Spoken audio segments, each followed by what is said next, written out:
biso nze atindeli biso mwana na ye Yesu mpona tozwa lobiko tosanjola Nzambe na likambo monene asaleli biso nze atindeli biso mwana na ye Yesu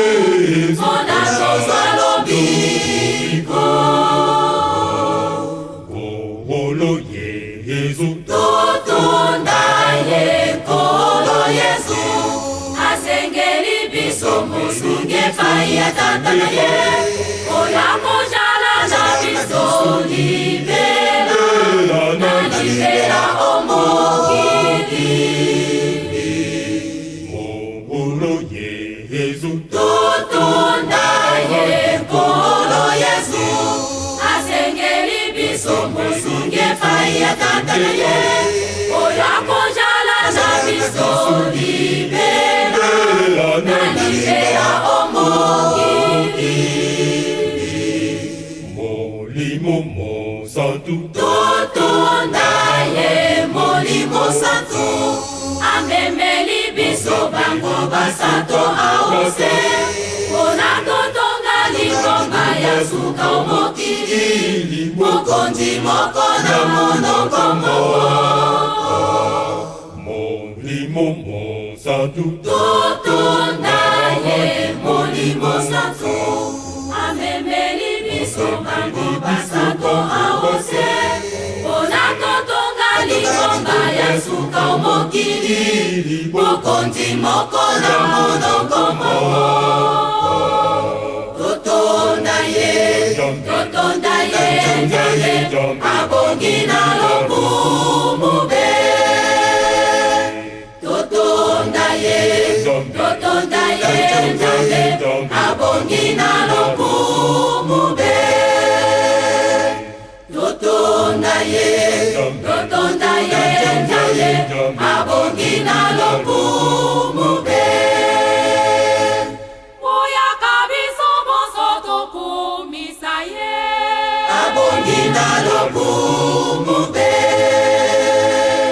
topesa ye Nzambe masanjoli abongi na lokumu be toyembela ye nzembo ya lokumu be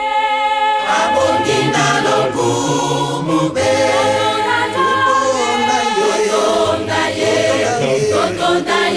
Nzambe abongi na lokumu be totonda ye Nzambe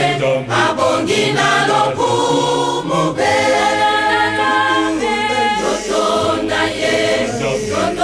ye Nzambe abongi na lokumu be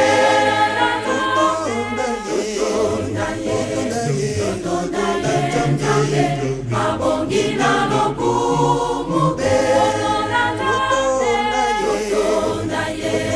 totonda ye Nzambe abongi na lokumu be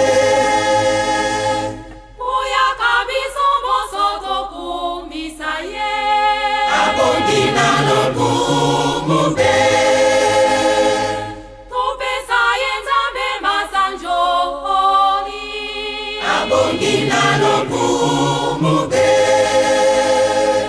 toyembela ye nzembo ya lokumu be abongi na lokumu be totonda ye Nzambe abongi na lokumu be totonda ye Nzambe abongi na lokumu